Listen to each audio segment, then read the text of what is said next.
আসসালামু আলাইকুম সবাইকে। নির্বাচন কমিশনে আমাদের যে আপিল সেটা মঞ্জুর হয়েছে।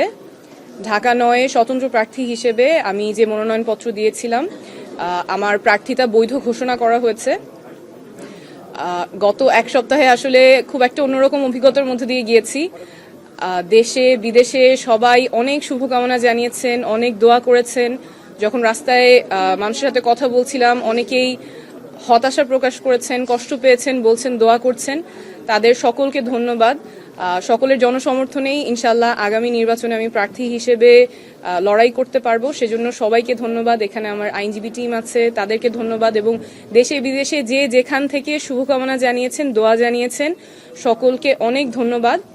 আমরা এখন স্বতন্ত্র প্রার্থী হিসেবে নির্বাচনে যে মার্কা সেটার জন্য আবেদন করতে পারবো। আমরা সেই প্রক্রিয়ায় আমাদের পছন্দ ফুটবল মার্কা, আমরা সেটা নিয়ে আবেদন করব। তারপর নির্বাচন কমিশনের সিদ্ধান্ত থাকবে। নির্বাচন কমিশনকেও ধন্যবাদ, ওনারা আমাদের যুক্তিগুলো শুনেছেন। সর্বোপরি আমরা বলছিলাম যে আমাদের দৃঢ় বিশ্বাস আপনাদের জনসমর্থন নিয়েই আগামী নির্বাচনে লড়াই করতে পারবো। ইনশাল্লাহ সবার সাথে দেখা হবে।